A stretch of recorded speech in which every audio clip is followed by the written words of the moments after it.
Okay, Ed, you want to introduce the Global Green Burial Alliance?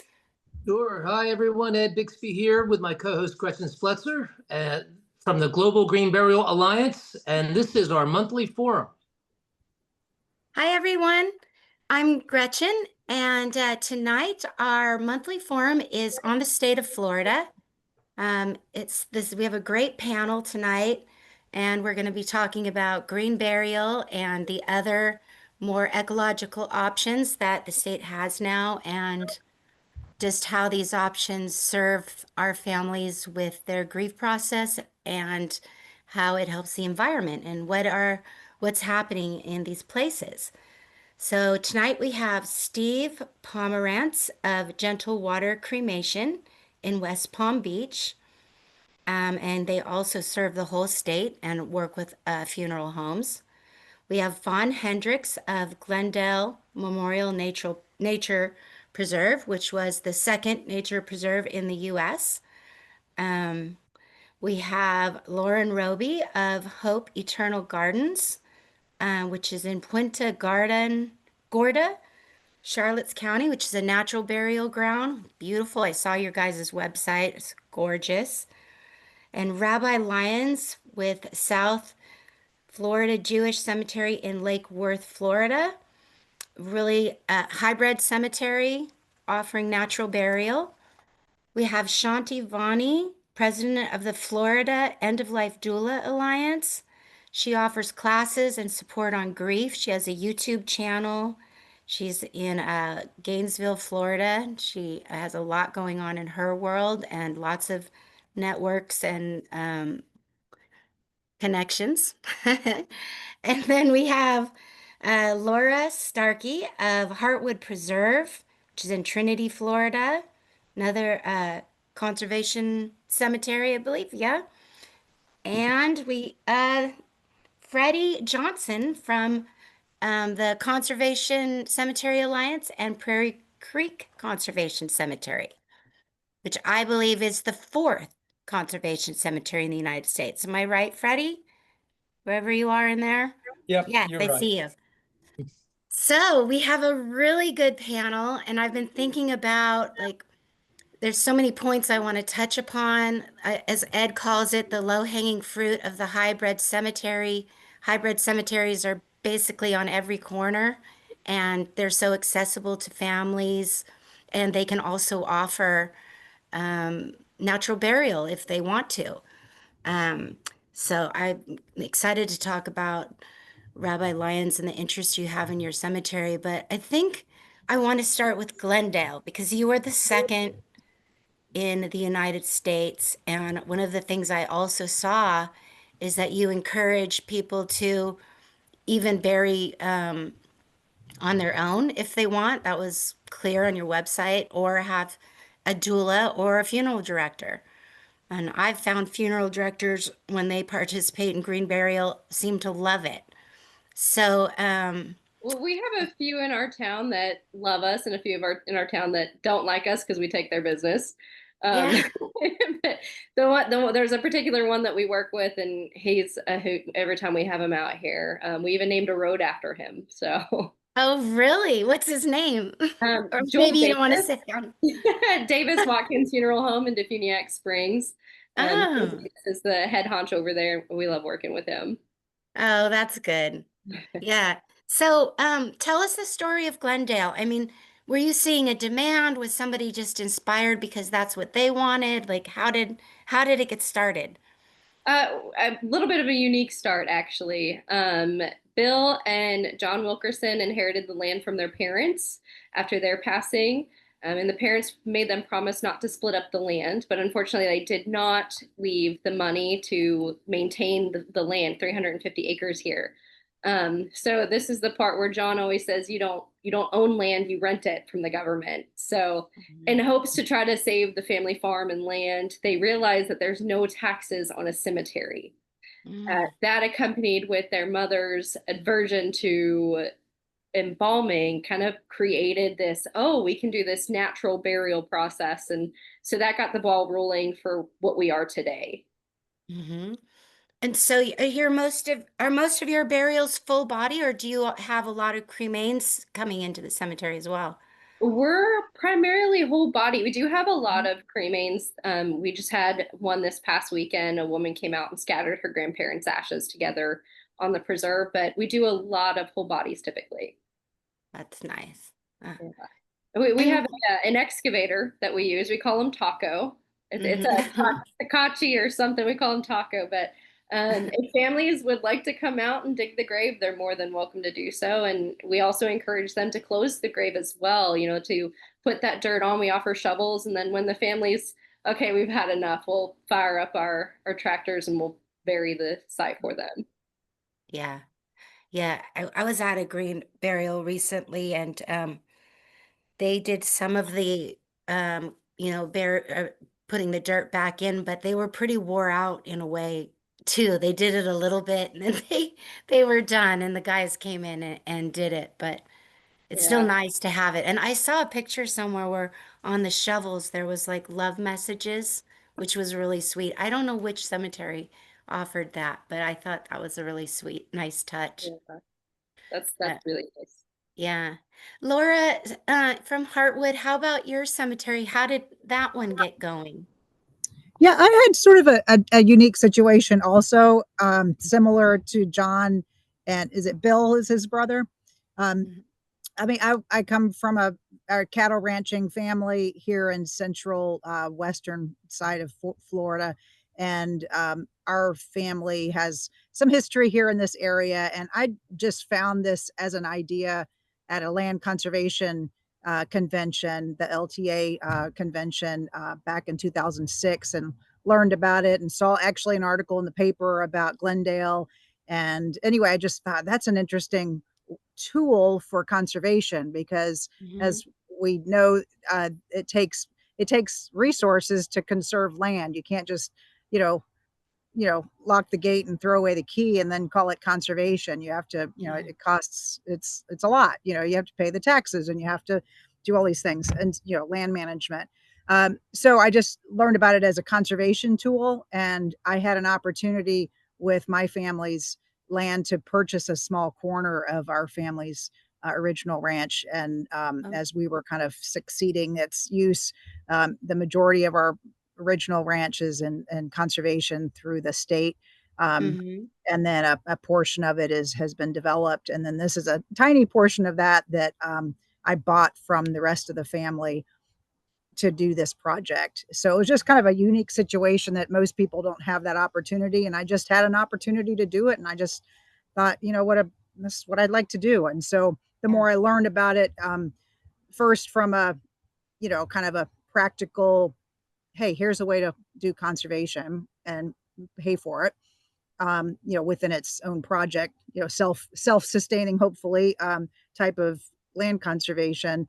Then the more I learned about it, getting to know Freddie and Prairie Creek, and I went up to Glendale Springs and Ramsey Creek, and just started visiting Mhm. other places and learning about it, and really discovered it's just a beautiful, it's a spiritually beautiful thing to be working to be a part of. And so it kind of expanded my awareness into this, from a kind of a more spiritual and emotional and community social level of it, just bringing a way to bring more people to get to know this land that my family has known intimately and loved intimately for many years, and then to be able to share that with more people on a very deep level, not just, go Yeah. for a walk in the nature preserve, but to, like, bury their loved ones. And then people just become truly so connected to this land. So it's turned into this really beautiful opportunity that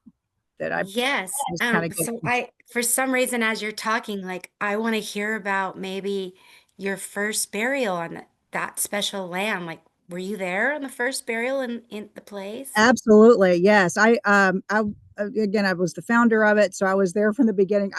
More recently, I'm not at all of the burials, but if I'm out of town, I'm not here, but I'm at all the other ones. And uh, the first one was, well, the first sale that we had was a pre-planning sale with my parents coming to be our contract number one. I said to the women that were helping me get it started, I'm like, we don't have to have it all perfect yet, but we've got our Mm-hmm. license. Let's get something going. Mom and dad are going to be a good audience. So we like had them come out. It happened to be November 1st. I'm thrilled that Lauren, Robie, that's also their birthday they opened on November 1st last year. Oh, This mm-hmm. was for us 9 years Wow. ago. Yeah, so we have the same birthday, but which happens to also be, All Saints Day. Um, Yeah. and anyway, they came out and were our first sale of the picking out the first spaces for themselves. But then a week later, we got a call from someone who is the caterer's bartender at our at our groundbreaking. Um, Mm-hmm. his son had died of an overdose, and Mm-hmm. so in his 20s, it was just very sad and very tragic. But Yeah. anyway, his dad was like, I think he would be really pleased that like he got to be the first burial at such a cool place, and Yeah. so it was really bittersweet because it opened the beginning of our place and our offering. Yeah. And yet it was such a sad time because, we just think, I guess I wanted to all be just elderly people who had lived good long Right. lives and died Yeah. peacefully, but the first two burials we had were young men whose Yeah. lives were ended too soon. And but it was a beautiful service, and Yeah. the it was just it was very meaningful. And the his girlfriend was an artist, and she just spent all this time, and they all wrote things, messages on the casket, and she started writing poetry. And at some point we're like, okay, hon, we got it's been a while, we got to get moved, but it was just beautiful, and it Yeah. was really meaningful for this large group of young people that were going through a very very difficult experience. But it was Yeah, very, it was it was probably very their moving. first funeral, perhaps, that they had been Right. to. So Yeah. it got to be in nature and meaningful and a really good experience despite the tragedy, Mm-hmm. which Yes. is the thing I really appreciate about natural burial, and these alternative options is they're so unique to the each Mm-hmm. family, And I bet for your first couple burials for the cemetery, that was deeply satisfying for all the hard work you put into creating the space and for this to happen in. Yes, yes, definitely. And the first few burials were pretty spread apart. We didn't, we had that burial, and then we had the cremation burial a few months later, and then we didn't have another one for another couple of months, and it was pretty slow start for us. Which, there's always that like, are people going to show up? Are people going to come? And Yeah. but it was actually it was really a blessing for us in that you know having a slow start allowed us to just really kind of gradually, get our wits about ourselves, and kind of establish our protocols, establish our traditions, our Hmm. routine. And it's and every natural cemetery that does these burials does it a little bit differently, but we have a lot in common. I learned a lot from Prairie Creek. I went up to a couple of their burials ahead of time and learned from them. And we did a practice run ahead of time. Remember, Freddie came down and we did a practice dig just to see what, in That's our great. environment, what it would be like.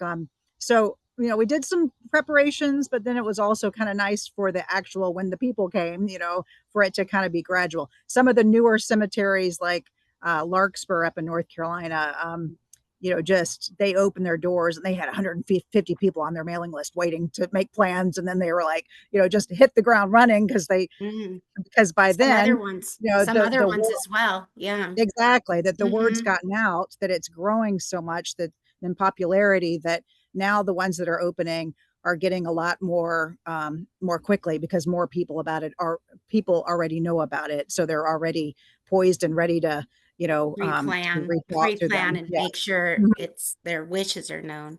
Yeah. Exactly. Rabbi Lyons, thank you for sharing that with us. And you Sure. too, Fawn. I sometimes I move on quickly, and I want you to know that you guys know that I appreciate all of this.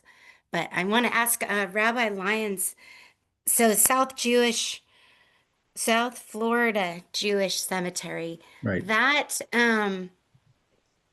a hybrid cemetery. So what is the process like there? And I've never known because I never asked this question, but in a Jewish cemetery, are non-Jewish people buried there too, or just Jewish people for one thing? It kind of depends, but with at ours, it's an exclusively Jewish cemetery. Mm-hmm. Um, the vision of the cemetery was really actually it's actually a response to the growing popularity of cremation Mm-hmm. which is really not a Jewish practice, and people were choosing it for two reasons. One is that they, money, and another one is that they feel that there's an environmental advantage, but a lot of times that's in comparison to metal caskets and embalming and mausoleums and and all that other stuff. But Mm-hmm. all that's also not really the Jewish way. So the idea is that we wanted to, to set up a more traditional Jewish cemetery, which is really a Mm-hmm. green burial cemetery. So we're kind of a funny sort of hybrid. There's two Yeah. ways. There's two ways you could be a hybrid, right? So one way is that you have a conventional cemetery, in this section, and you have your green burial cemetery in this section, right? So congratulations, you're a hybrid. So the way that we do it is that really every burial is a green burial. We don't Mm-hmm. allow metal caskets. We don't allow concrete vaults. We don't accept embalmed bodies, Mm-hmm. and we dig by hand for the most part. But we Mm-hmm. got caught by the rain, and then we were running late, so we did have to bring out the excavator that we don't have a funny name for, but maybe we should. We and but that's and every the earth that comes out is right next to the grave, and we encourage the family to participate, family and friends to participate in the in the actual burial. We don't require a casket. If it is a casket, it's got to be wooden caskets, all of that. So you're saying, Yeah. okay, so what part of this is hybrid? Okay, so the Mm-hmm. answer is that we do have your conventional monuments. Mm-hmm. Mm-hmm. And so that's a deal breaker. Yeah. So therefore so like I said, we're a different kind of hybrid cemetery. On the other hand, in terms of the the popularity of the movement, Mm-hmm.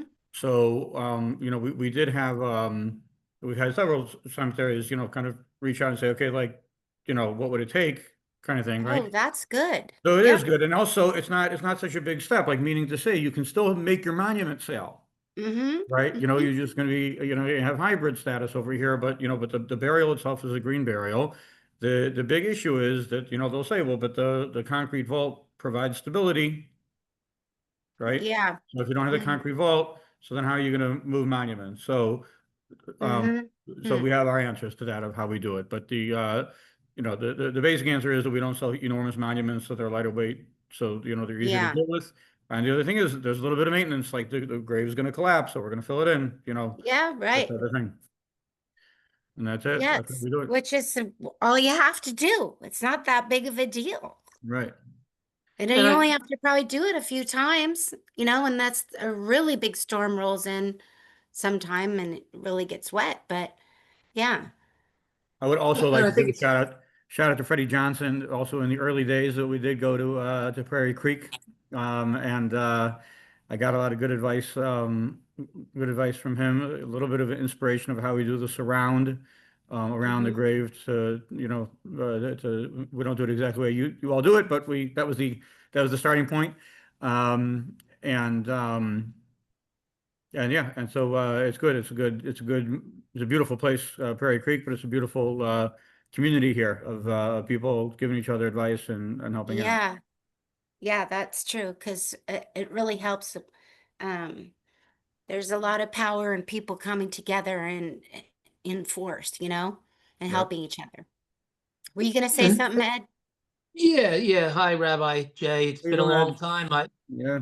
Mhm. Years ago, we talked about getting you guys where you're at, and I think it's wonderful. But I think what the viewers need to really realize too is that this is not something any of us have created, and we all know that. I mean, in the Jewish faith, the Muslim faith, for thousands and thousands of years, Right. it's burial. That's what we do. Mhm. So keep up the good work down there, Jay. You're doing great Thank stuff. you. Yeah, I'll tell you a quick story with my first my first conversation with the Green Burial Council, and I'm forgetting the young lady's name, and I apologize. But anyways, but we were having this conversation where she said something about how, well, compared to traditional burial, right? Green burial, okay, right? So I'm like scratching my head. I didn't understand that. Like, what do you mean traditional burial is green burial? I know. She said, no, I mean like, with the metal Yeah, casket and the embalming. And I'm like, oh, forgot who I was talking to. So I know. I call it conventional burial or traditional there you burial. go, conventional burial. Yeah, yeah. Um, well, so before we get too far along, I also want to bring Steve into this conversation because he's the new guy on the scene with the new uh, uh, water cremation. And thank you, Rabbi Lyons, for that. We're gonna swing back around to you later, but um, so because this movement is growing, there's new things. Walt is here from Herland Forest. He does the natural organic reduction, and Steve is here from Gentle Waters Cremation. And Steve, tell us a little bit about Gentle Waters Cremation, how long you've been going now, and a little bit about your business. We're definitely the new kid on the block. By the way, Yeah, thanks everybody for letting me join the crew. yeah. Well, Um, you're part of it too. Hmm. uh, so we got started about a year and a half ago. We opened in January of 2024. Hmm. So almost 2 years ago now. Um, and um, I'm sure the people on the panel know what water cremation is, but the quick way we describe it is it's like flame cremation, but it uses water instead. It's a big metal chamber that fills with water and a little bit of alkali. And it's heated and pressurized, and it gently circulates around the body. And in the course of 4 to 6 hours, you basically speed up the decomposition process that would happen in the earth. Using the same chemicals that catalyze decomposition in the earth. We use potassium. So we use 5% potassium, 95% water. In the earth's Hmm. crust, it's about 2.5% potassium. So it is a very natural process. And even though our space looks kind of space age, it looks more like a research institution. But at the end, you're left with the same bones that you get at the end of a flame cremation, Hmm. except they're very white and so you get the same urn full of cremated remains that you do at the end of a flame cremation, except that you get about 20% more of the cremated remains because the process is more contained and there's no loss, and it's a finer, whiter powder than you get Hmm. with a flame cremation. So it seems weird to say, but when we have people in our profession come by and see our space and see the final product, the word they use is beautiful. They say, wow, these remains are beautiful. Um, so it's been an interesting journey. I got involved in it because I volunteer at a bereavement camp called Comfort Zone Camp, for kids who've Hmm. lost parents and siblings. And when I learned about this technology, I remembered back to all the times at camp where I'd heard kids say that I didn't like that mom was burned. Yeah. So, you know, I, I think that what everybody on this panel does is amazing. And we don't try to push people into what we do. We love people knowing what their options are and Hmm. knowing that green burial and natural organic reduction and water cremation are out there and options to them. Yeah. Oh, I have always had a question about are the cremains from water cremation the same as far as like you would have to mix them with compost to do a tree like you would flame cremation remains? So that's something Yeah. people would need to know. You could mix with compost or let your love grow makes a great product to mix if you wanted to use it to, put in the garden or in a Yes. forest or something. Yeah, and all the same things you can do with flame cremated remains, you can do with ours. You can scatter them, you can turn them into parting stones, you can turn them into diamonds. It's I the just had a great idea. You could turn it into a family memorial hike through one of the cemeteries. That would You could be do that. You really could also special. sink them into a reef. There's Yes, somebody or here who into knows a about that. wreath.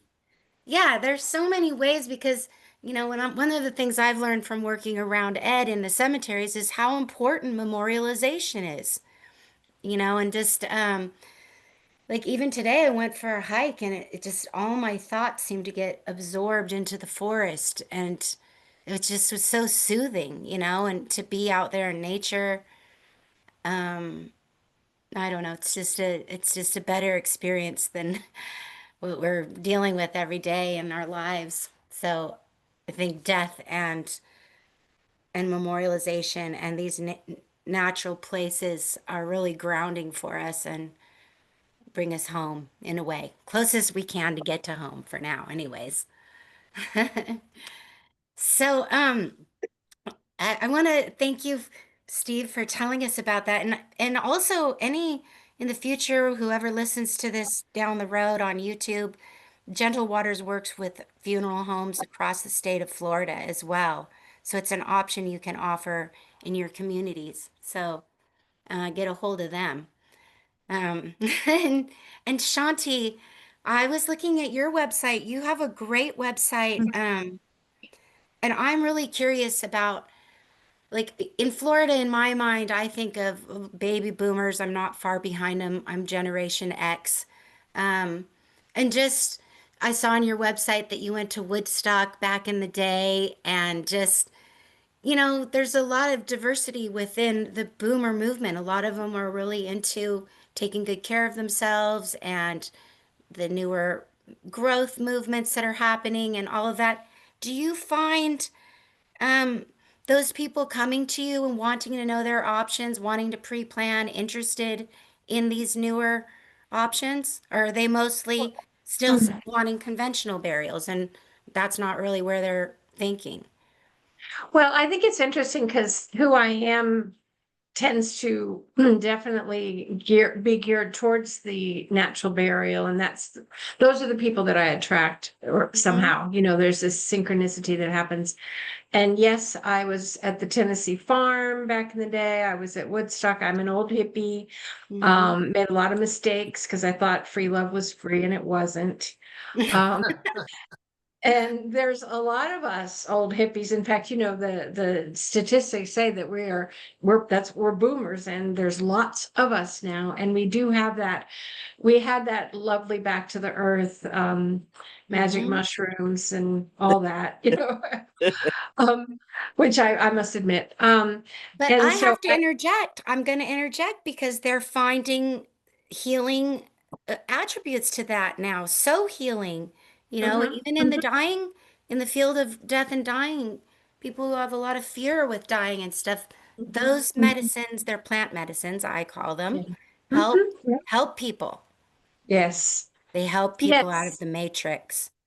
And myself, I had my first child in a hospital, but my other three I had at home without even a midwife. We just said, we'll do this. We were hippies in the woods and we did it, and it worked out okay, fortunately.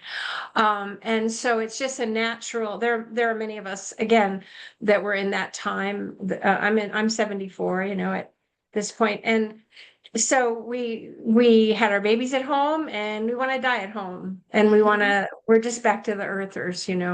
um so I will say the website you're talking about was my personal website, Transforming Grief, my business Yes. website. But the other website that we have is the Florida End of Life Doula Alliance, of which I'm a founding member, and it's fielda.org. And so that's our really exciting project that has come to fruition over these past several years. We kind of started it before COVID, and we have a directory of doulas in Florida. And as far as we know, we are the first in our nation, we're the first statewide organization of doulas, and Oh, it's just that's very great. exciting. We have a great group. Yeah. We have monthly forums, the first Thursday at 6, and we have our Gainesville group has we love education and Yeah. normalizing the conversation. And my specialty is grief, Hmm. because of all the losses that I had in the past few years, became my strong point. Because during COVID, I'd had a lot of deaths in my family. And then during COVID, there was very little support. And I was finding that it really, the kind of grief support there was not sufficient. It just didn't hit the spot or help me. And just searching for the right kind of support and not finding it motivated me to be that support. If you don't find it, well, then make it happen. And Yeah. so it's been a really beautiful journey. Yeah. It's hard to find that support because there's so much discomfort in talking about death. People don't know what to say, and they don't know how to be with pain a lot of times, you know.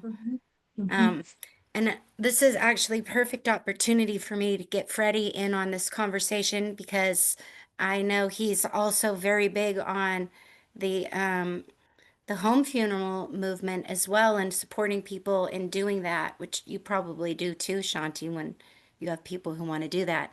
And just like people, there was a movement for people to want to have their babies in their home, like you mentioned.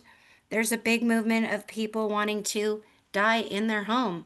And I can understand why, because it can be a very peaceful death in your own bed by the window where you are comfortable and not hooked up to a lot of wires and tubes and things beeping and people who don't even know you. You know, you just want to be in your own snuggy bed. So, Freddie, you're with the two, well, with Prairie Creek Conservation Cemetery and also the Conservation Burial Alliance. So I know you have a lot to say about all of what we've been talking about, but I really want to talk to you about also the home funeral movement and how you see that and green burial facilitating grief. Like, what are these burials like? What are people doing in them, and how is it healing?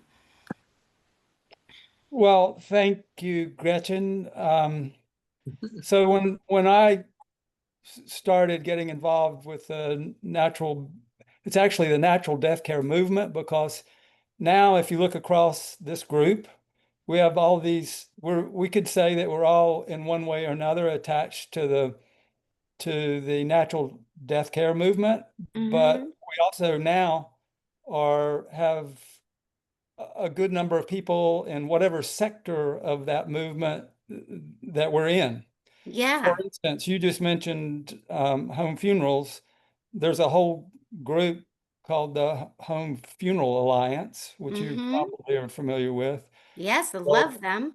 back when I first got involved in the movement, which was around 2004 or 5, there in Boulder, Colorado, Natural Transitions, that's the name of at the time, it was a midwife death care nonprofit, and I guess it still is, Mhm. but the lady that was executive director of that and founder of it had what was called the Green Burial Conference. It was like a national Green Oh, Burial Conference, and there was yeah. about 60 people there. Among them was Joe Sahi, who started the Green Burial Council. Mm-hmm. Also, the gentleman that wrote Grave Matters, he was there. Mm-hmm. And the point I want to make of this, there was a lot of people there that are still around, still in the movement. But we were all in one group, and there was, like a natural burial product person there. And Mm-hmm. there were so few options for green burial all across the US. There's probably only like maybe 40 or something, if that many. But that movement started with, everybody in one group. And then as time went by and the movement gained momentum, the group started pretty much being more independent. Mm-hmm. And around 2006 or so, um, I started getting involved through the group that started the Home Funeral Alliance. I started getting involved with them, met Mm-hmm. Lee Webster and others that are, still a part of this movement. But Yes, Lee green Webster. burial for me, that's kind of, I went through, got a certification as back then, as I mentioned, that certification was for death midwife, Mm-hmm. but very similar to death doulas, if not, lots of parallels. And then simultaneously is when I started learning about such thing as conservation burial, and went to my friend at the local land trust and talked to him about starting something in our community to have a conservation burial ground.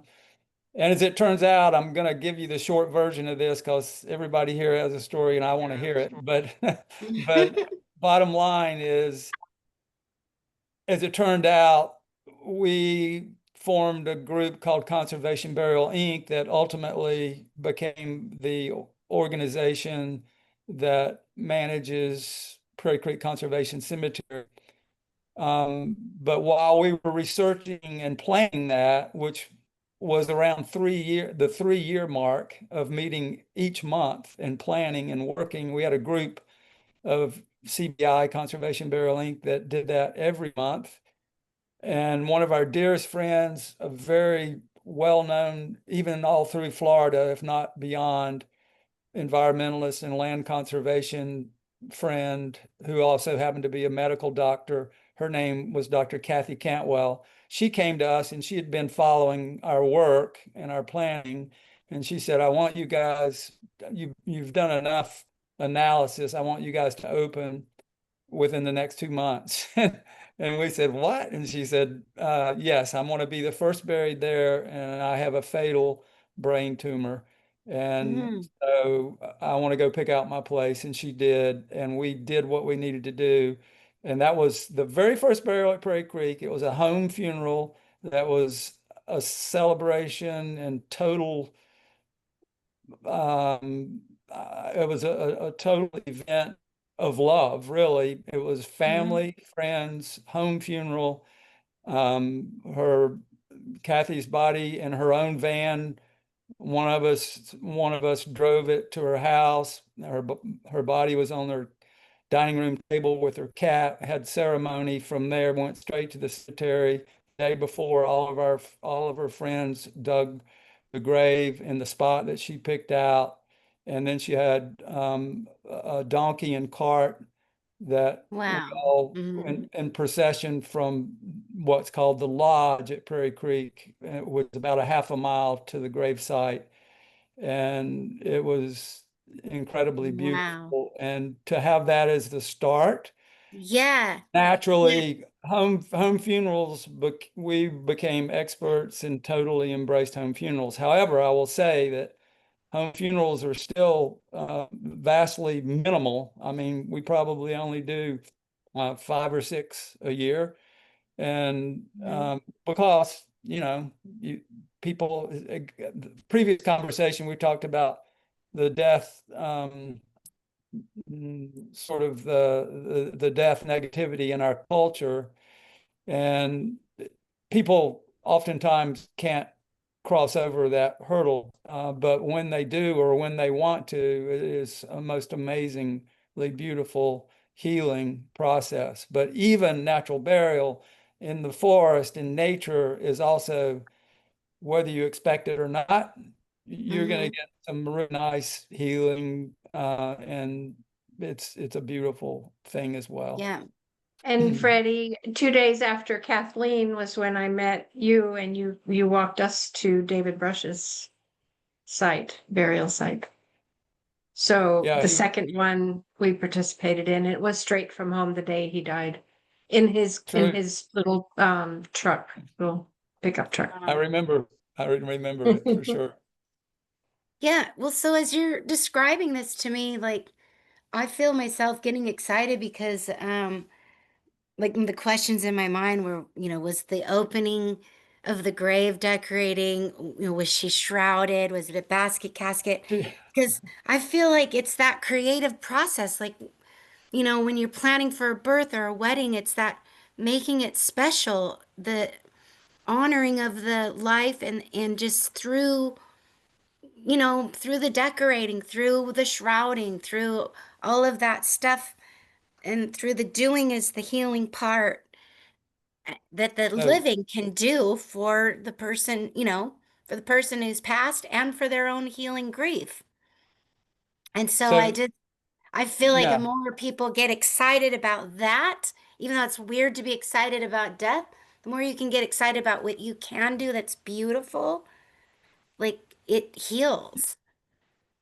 well, Kathy's friends and family, which was quite large, before she died, that group was the antithesis of death phobia.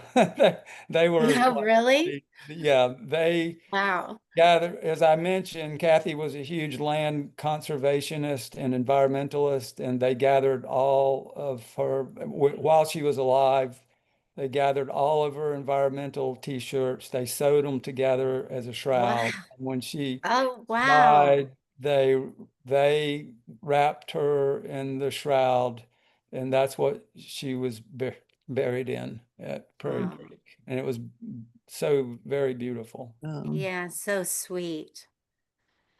I love that. That's what I love about natural burial. I've only actually helped a friend through one, and then but I've done a lot of animals, which I do that way, and I just like what I do for the beings that I love. Um, does anybody have any questions out there? Feel No. free to chime in or We're gonna hear from Lauren, right? yes, I think. Let me Yeah, let's hear from the newest member of the family. yeah. I guess yes, we're the baby. Well, yeah, we're the actor. Where We're is she? coming up There on our she first is. birthday. I almost First forgot birthday's about coming it. up November. I'm so sorry about that. I'm looking for my paper of there it is. Thanks, Shanti. Thank you. Well, Yes, I I guess. love your website and the pictures. Thank you. The first thing I'd like to say is, we've talked about how collaborative this group has been. Freddie was our first stop when we were when we began our journey, and Laura also gave us a lot of her time. And actually Ed, and when we were going through our licensing process, he gave us his time as well. So this is a group of pioneers, and each pioneer has just made it easier and easier for us to kind of move the needle. But our journey actually started, my husband is a landscape architect and I'm a designer. And basically we moved from Miami to Punta Gorda because my mother-in-law had a chronic progressive illness.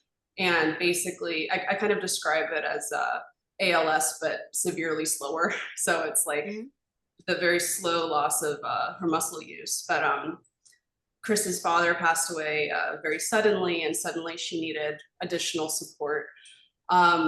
So we spent about 2 years acting as caregivers with her. And what that meant, so she was incredibly open about what she wanted her, what does dignity look like in life, in death, and then what kind of legacy does she want to leave behind?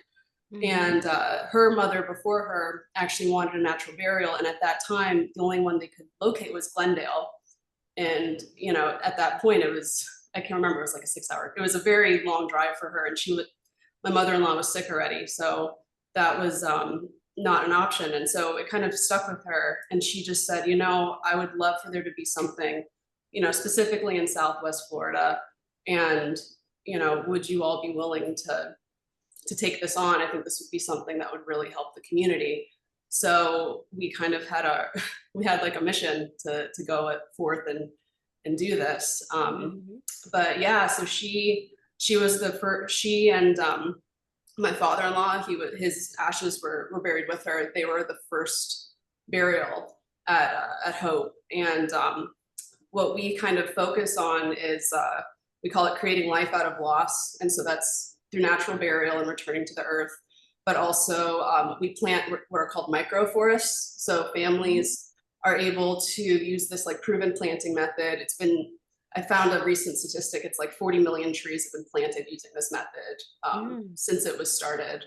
But you basically jumpstart a native habitat, and the tagline is like a 20 or a 200-year-old forest in 20 years. So it's this idea of creating something to conserve So we're dealing with, you know, we're a ranch out in the countryside. It was previously used for cattle, and it was a horse ranch. And so we're dealing with a landscape where much of the original habitat's been removed.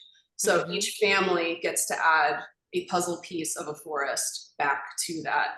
And it's been incredibly, I can't, like, literally watching somebody take a you know, a garden bed we've prepared for them, and they get to plant something that will never be removed. And it's not just a single memorial tree with its own lifespan. It is an entire system. It is resilient because the babies of those trees and those shrubs, they regenerate, you know, they regenerate the forest. And it's this type of memorial that gets better with time because these trees grow up very quickly. And we're getting, you know, over time, there's more shade. There's tons of butterflies and pollinators right now. And it's this sort of thing where, you know, it's something that people can do if they're pre-planning, because then they can say, grandma was here and I don't need to wonder if she loved it because she told me that she loved it because she planted these trees with us. And it creates this beautiful memory before, you know, anyone has passed away. And then if someone's already passed, they can still come in and plant their forest in honor of that person. So yeah, there's that. And then, you know, the other thing is part of our master plan. My husband and I actually met in the Miami-Dade County Parks Department, and cemeteries were America's first parks. So we kind of harkened back to that, but we're developing a park with artist residence space, you know, wetland boardwalk, educational space for lectures. Like, this is truly meant to be a gift for the community, you know, from now until in perpetuity. That's so great. And I saw on the website you showed, like, you know, when the family's first planted and then several years later, what it looked like. Yes. So before and after pictures. Because my husband's really neat. because he's a landscape architect, we have a lot of state-of-the-art tools to be able to generate these renderings to show people approximately what those plantings will look like. So we had a burial, let's see, a couple months ago, but the woman who was buried, she was able to plant with us. And when we showed her the rendering, I mean, she was like, I didn't expect to get emotional about this, but she said, you know, my daughter will see this, like, she will see what this looks like. I won't be here, but I get to kind of like peek into the future. And it's those kind of like, those touches that, you know, we're trying to kind of, I'm sure everybody else is on this panel, is like, we're trying to hold people's hands through this very difficult time. And so that's just one of the things that we offer. It's a living memorial. It's a living memorial that just gets better and better as the years go by. And then if somebody comes back in 100 years or 150 or 500 years. And they see that, they're going to be, wow, that was planted by my family member, and look at how big it is now, you know? That's so cool. Even just a member of the community who has no actual connection to that person, they will know that that person, that forest is there because that person said, this is something that I believe in. And it's all about alignment with our mission, you know? So that's the legacy. Yes. I'm looking at it. I'd like to hear from Kelly at Red Hills as to what's going on at their development. Kelly at Red Hills, is she here? Thank you, Lauren, for that. Hi. Yeah, thank you. And Lauren, I'm really excited to learn more about your project. I didn't know about it until tonight, so super excited. I'll probably call you, but my name's Kelly McGrath, and Rose Kelly is here too, and we're two of the people helping found the Green Burial Cemetery, Natural Burial Cemetery in Tallahassee. Okay, and thank you, Freddie. I didn't even know about this. Thank you. Yeah. Thank you so much to Freddie and to Laura Starkey. They've been mentors and inspirations to us, and just we're learning so much. But we have partnered with a conservation nonprofit called the Hickory Preserve, who has bought 96 acres, a 96-acre beautiful forest in Leon County. We have a memorandum of understanding with them, and we're going to be purchasing 20 acres in that preserve. They are going for a conservation easement as well, so they're going to really preserve it, get rid of the invasives, and encourage the natives. And we're going to do the same thing, and on our 20 acres. And we are pre-selling our plots, or our interment rights. You become a member of the cemetery. It's a community based cemetery, and part of the membership benefit is your interment rights. So once we get to 100 members, we will buy our land. That's what we're saving up for. And we have about 90 members now. So we have 90 founding members. Great way to do it. That's Yeah, so creative. that we have an attorney that we're working with, Wendy Weiner, who some of you may know. She lives in Tallahassee, so we're so lucky to have her right here. And she helped us create that framework. And it's just remarkable that all of these visionary founders here want to put money down and say yes, yes, yes to this before we're really ready to open. But we hope to open before I mean, I think we're going to open next year, but April of 2027 is when our members are allowing us to get the time to open.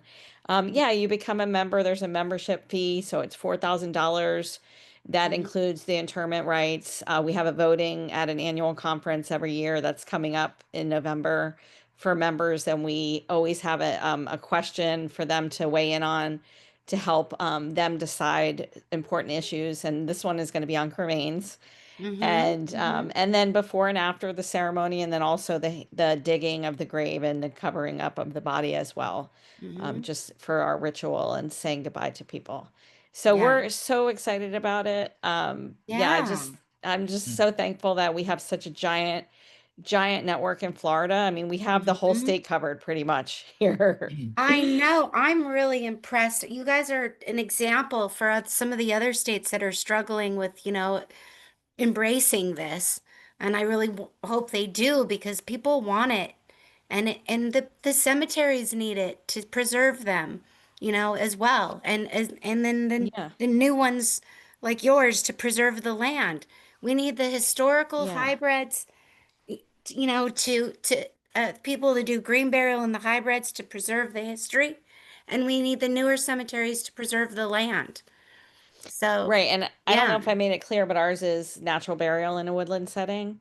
So ours is whole body interment. We are allowing cremains as well. And But pets. also, the Not membership sure will yet. decide that.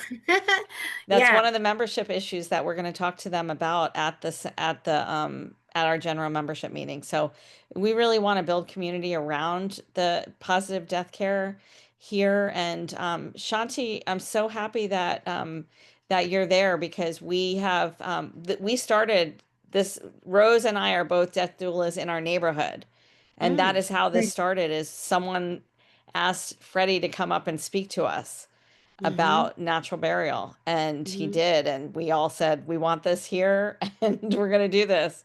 And that was maybe about 2.5 years ago. Wow, you guys should join our doula directory so people would know more about you. We will. Yeah. Thank you for So we that. don't have a lot of people way up in the state and way down south in the state. So it's always good to keep building it. Yeah. Well, thank you so much. Thank you all. Really, Yes, it's a beautiful I'd like to. community. Yes, thank you. And I want to just mention there are 50 death doula training schools now in the United States. So, I mean, that's a lot. I know of a couple. I went to one here in California, and of course, there's a Nelda, but it just goes to show that people want something deeper. They want something more meaningful. They want to be connected to the land. Who doesn't want to be buried in a forest? I don't know. Or, just a naturally and not have their body tampered with. I know I wouldn't. It just seems like such the right thing to do. It just seems normal. The conventional way does not seem normal. And I just love that you guys were willing to share your stories. And I know Steve and Freddie are in our Spotlight series. If anybody wants to dive deeper into their businesses and what they're up to and doing.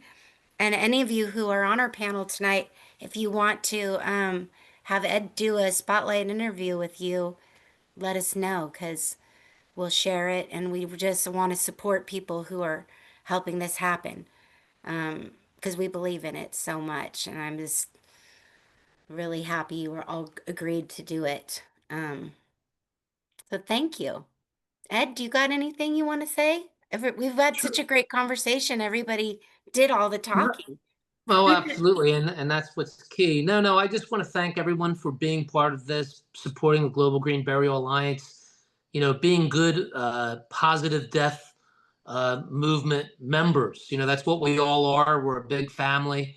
It's wonderful to see people coming from different backgrounds, different spaces, places, offering different greener options, and knowing at the end of the day that we're all making a big difference. And again, please do, if anyone would like to have a spotlight, like Gretchen said, contact us. We'd love to be able to spotlight you and what you're doing and find that support, find that community support for you. So congratulations, everybody. Keep up the good work. Florida's doing a bang up job, and this is proof of it. So I hope other people pay attention because you're leading the way.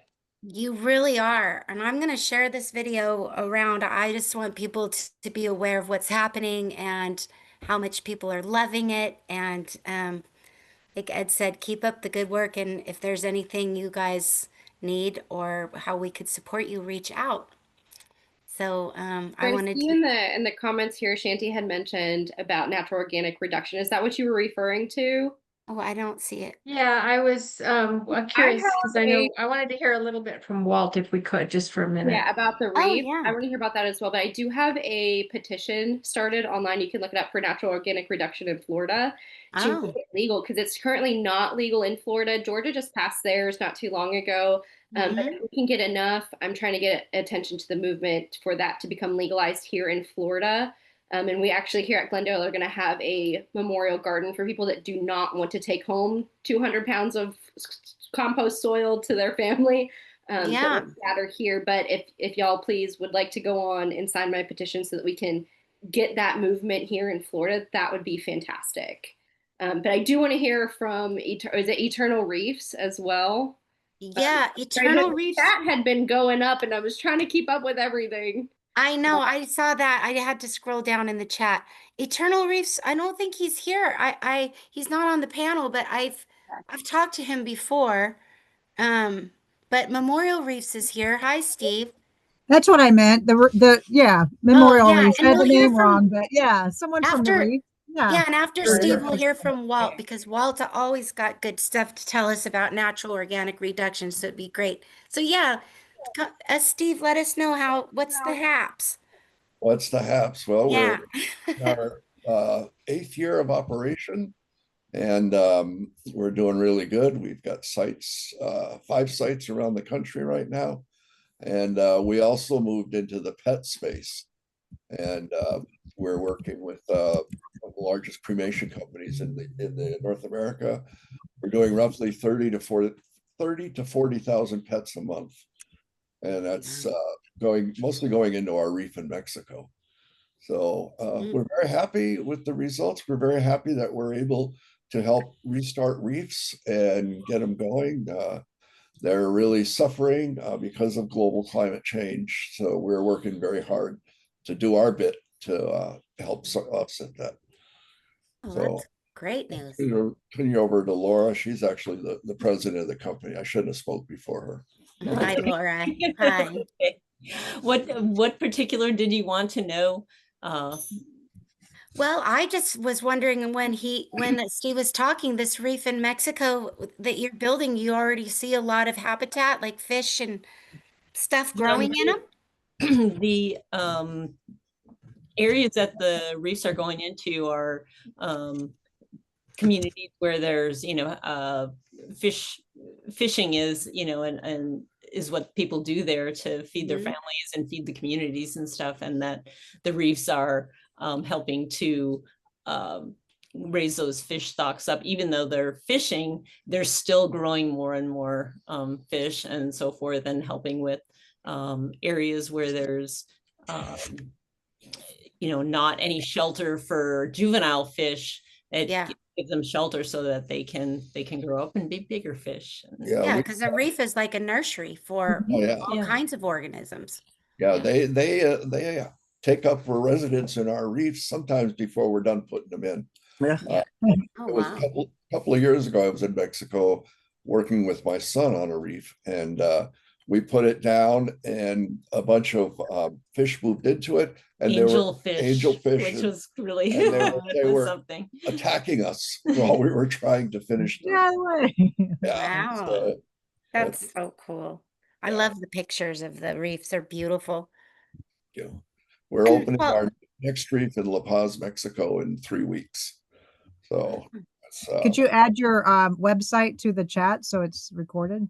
Sure. Yeah, we're going into La Paz. It's Jacques Cousteau called it the Aquarium of the Pacific. It's so beautiful there. La Paz, is it on the Sea of Cortez side or the other? Yeah, it's I'm sorry, it's Baja. Down at the bottom.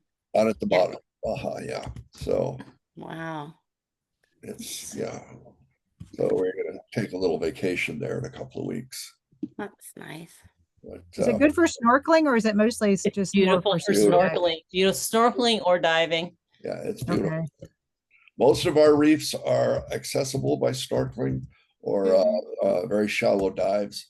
So we're very much blessed to be able to do that. And like I said, we're really grateful to be in the pet business as well, because a lot of our customers, I get the feeling they like their pets more than they like their spouses or whoever it is from their family that they buried. So those are our two websites for pets are less complicated. Yeah, and they give you the unrequited love. They just give it to you. And so I can't remember the last time I had an argument with my pet. So and they're good to learn at home burial with too. Yeah. Well, we do use cremation and we do use concrete, but our carbon footprint offset is 10 times what we generate. And our reefs are engineered to last 500 years. So that's a lot of oxygen. And when they're mature, they produce between 100 to 200 kilos of biomass every year. Wow. Wow. Yeah, really, we're really happy to do what we're doing. Great. Thank you, Steve and Laura. And Walt, how's the natural organic reduction scene going? Going just fine. We've been doing we were the first facility licensed to do NOR in the country. And I was the first person licensed to operate an NOR facility. So it goes way back. It's an offshoot of a nonprofit that's doing sustainability research. And so we've been doing natural organic reduction with large mammals for 30 years. So it's nothing new with us. And it's just that now, because of the change in the law, we can recognize that humans are another type of large mammal. So it's all straightforward. But we do it outside in a forest. We don't do it in an industrial setting. And so oh, really? Yes, he's a permaculture style. So the I didn't know body that. goes in like a big round thing with wood chip. Not sure what you put in there, Walt, but then it rolls back and forth and breaks down. Do you have a website or a way that I could get in contact with you, Walt? Herlandforest.org. Okay, perfect. Thank you very much. Yeah. Can you put that in the chat? I'll try. I love everything. I'll do it. Reduction stands for and the terramation. I just think that families having as many alternative burial options as possible is amazing, and that should be accessible across the board. And the fact that some states have it legalized and some don't, it really bothers me, and the fact that we have to jump through all these hoops just to get it through the process, it just baffles me. But I think that everything that it stands for is amazing, and it goes right along with the green burial, and it's just an alternative that families can have, and it can create a lasting legacy that, you can grow food from that for your family. You can plant beautiful flowers with it as well. Yeah. And you can just make things beautiful. Like even with Steve's business with the aqua cremation or water cremation, like I'm imagining the parting stones, and you could put like little messages on the little stones, engrave them and then put them, I don't know, in the plot that Lauren was talking about. Like there's just so many beautiful little things that you can do that mean something and give the families more hands-on experience. I just really love all the new things that we're able to do nowadays, and that things are changing, because maybe one day we will be a lot more comfortable talking about death, and how it changes us. Yeah. So, well, it looks like Ed bailed on us for dinner. So, Well, but he does the a only lot of thing talking. I would point out is that in our case, we're talking about are more like 400 pounds, 2 55-gallon drums of compost. Oh my goodness. That's amazing. Well, that's one of the challenges, because most people who are excited about natural organic reduction are thinking about the volume of cremains that you get from cremation. And this is 100 times larger than that. Absolutely. Absolutely. So while the We're person set up a memorial garden out here, I think that's what we're discussing, is having a place where families can spread that out here and let it become part of the landscape here on the preserve. I mean, we have 350 acres that we're working with, so we have plenty of space for that to go to. Oh, So wow. it would be absolutely amazing for it to be here in Florida. Yeah, that would be. And the climate, I would think, is very conducive for it too, to break things down right away, I'm putting Walt's website in the chat right now, herlandforest.org. Right. That's good. I would love to hear more about that, Walt, because I'm curious about the volume of the compost afterwards, where, times multiply that times the number of people, and then where is that going as part of the project? Because people have asked us about it, and we're like, well, we're a conservation cemetery, so we have an intact ecosystem. We don't have a place to put it. But I'm like, hey, if there was like a degraded piece of land that needed some building up or some renovating, Or farms. Florida has some poor Farms, soils yeah. that could definitely use some help. Yeah. Another high-techy new guy on the block thing that I know about is, the company Let Your Love Grow with Bob Jenkins, who does the soil supplement. He does one, he does a natural organic reduction. He has like a little machine, not little machine, a machine that the body goes in, and it does natural organic reduction in it. And I know there's a spotlight on it somewhere on our YouTube channel where he goes into it in more detail, but it's also one of the latest things in NOR, if anybody's interested in. So even within that, we have a lot of different ways it's being done. These 3 that I know of. But Walt is the real deal, the permaculture, natural way, other than just putting a body in the ground. Well, thank you. Well, yeah. Everybody Thank loves you. Walt. The biggest All right, you challenge. guys. Well, this will be turned into a YouTube pretty much within a day or 2, and I'll put it up in our email, and we can all share it. And I really appreciate you all coming.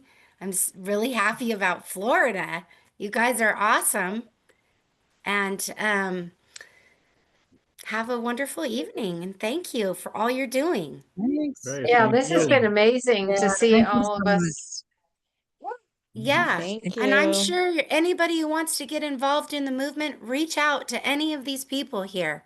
They're all inspiring, they're all great, and there's a lot going on in your state. So thank you, everybody, Okay. Thanks and so much, Bye. Gretchen. Well, have a hi. good Bye, night. everyone. Bye. Thank Bye.